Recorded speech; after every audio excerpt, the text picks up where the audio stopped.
Wow, here we are again. We're going to enter into Psalm chapter 3 today. And right now, the Psalm of David is when he fled from Absalom, his son. A little history here. That is actually his son got crossed up with his daddy. And his son didn't like what his daddy did or is doing or anything.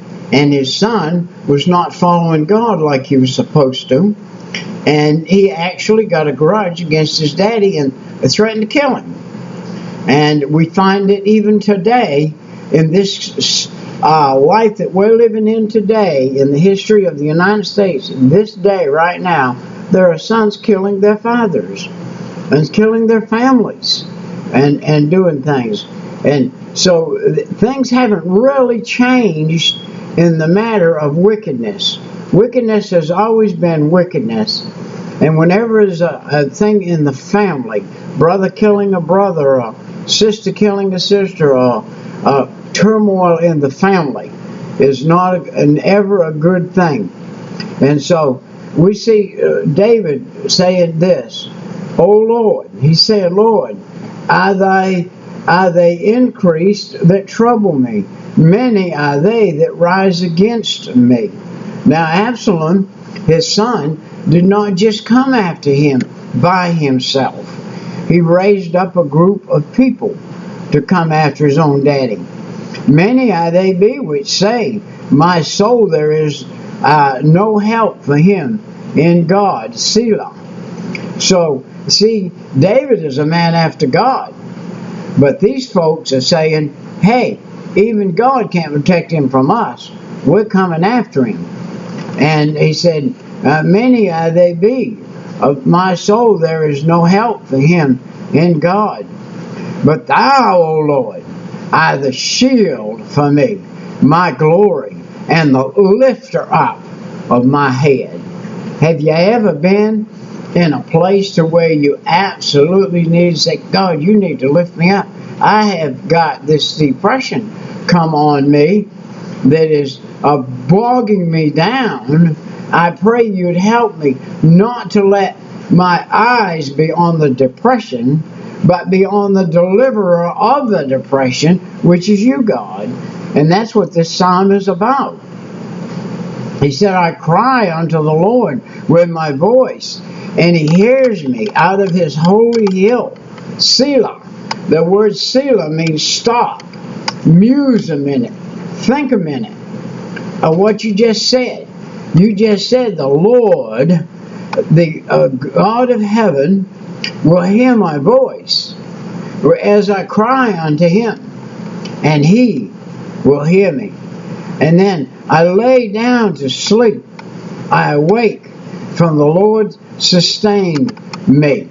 So here he is in terrible turmoil, in terrible weakness. He's having to hide, crawl up underneath the edge of a rock somewhere in the wilderness and ask God to protect him overnight and give him protection, and so he can actually go to sleep and get some comfort in his life.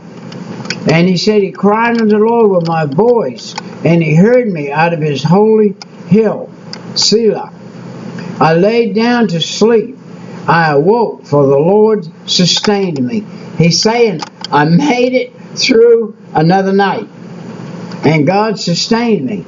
I will not be afraid of 10,000 of people that have set themselves against around about me. And see, his son Absalom had got a group of people. They were seeking for David. They were hunting for him. And he said, Arise, O Lord, save me, O my God, for thou hast smitten all mine enemies upon the cheekbone, and thou hast broken the teeth of the ungodly. And what he's saying here is, God, you're going to have to be my protection. I'm not coming against my son. He's going to try to kill me, but I am not going to try to kill him. I'm going to try to stay out of his way. And you, my salvation, verse 8, belongeth unto the Lord. Thy blessing is upon thy people. Selah. And David was one of God's people. And he knew the blessing was upon him in spite of the fact that a son of his was after him. And that was his morning prayer. Now listen to his evening prayer in Psalm 4. And he said the chief musician was stringed instrument, a psalm of David. And this particular time, right where he was by himself, he was the chief musician. He's playing on his harp. And he's playing, "Hear me when I call, O God of my righteousness. Thou hast enlarged me when I was in distress. Have mercy upon me. Hear my prayer. O ye sons of men, how long wilt ye turn my glory into shame? How long will you love vanity and seek after leasing?" Selah.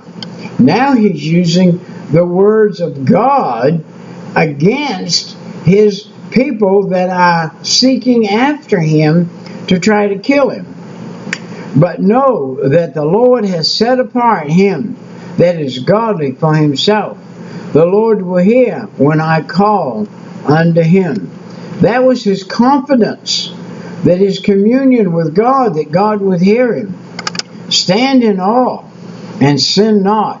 Commune with your own heart upon your bed and be still. The word Selah, S-E-L-A-H, that means stop, pause, meditate on what God just gave you to say.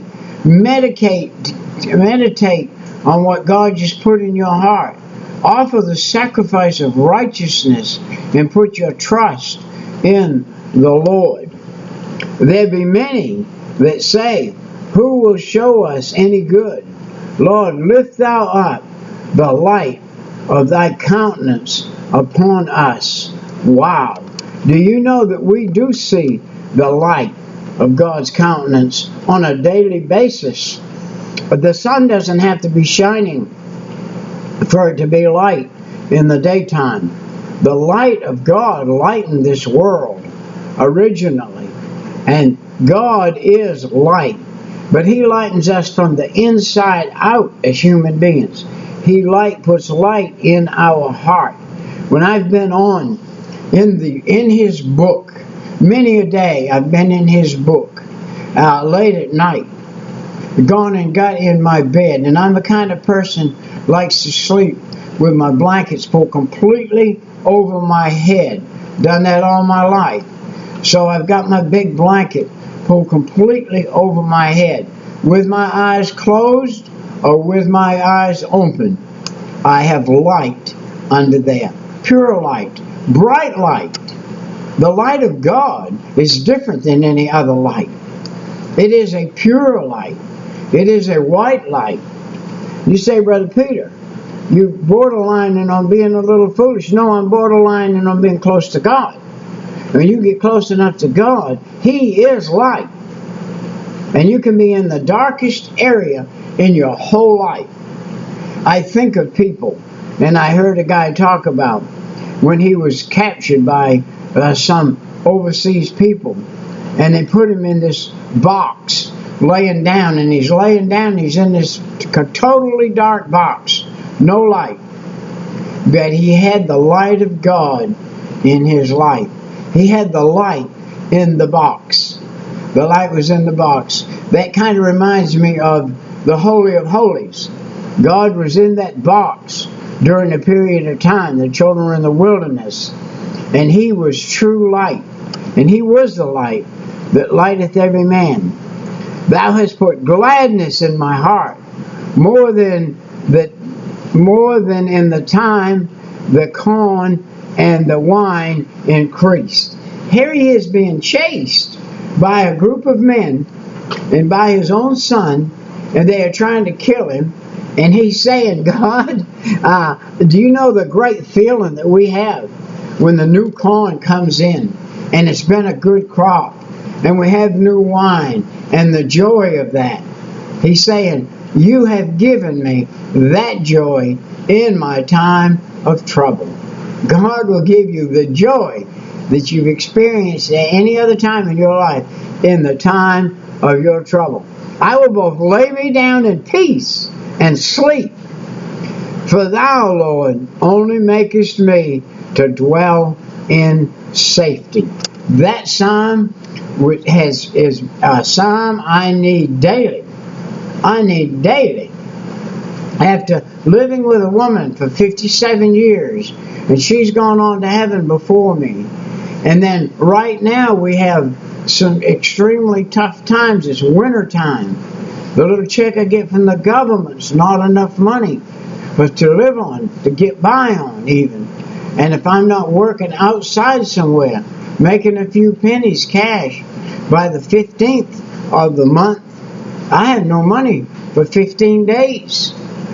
For 15 days, sometimes I have to stay at home because I can't go get gas. And that's the way it is. But that doesn't make me forlorn. That puts me to work and get in God's Word and get to peace from the Lord that I need. And that's where peace is. Peace is, if your peace is only in your finances, there's going to be a lot of time you'll have no peace. So whether you have money or not, you have to have peace. And that's what comes along. So we're going to call this 11 minutes, and we're going to call this a wrap for this one. My friend and my mentor, Larry, is trying to get me to cut down my time so people might could listen to this on their way to work for 10 or 11 minutes. And so we're going to call this a wrap. And this ends up at the end of Psalm 4. We'll see you next time. Right. Bye-bye.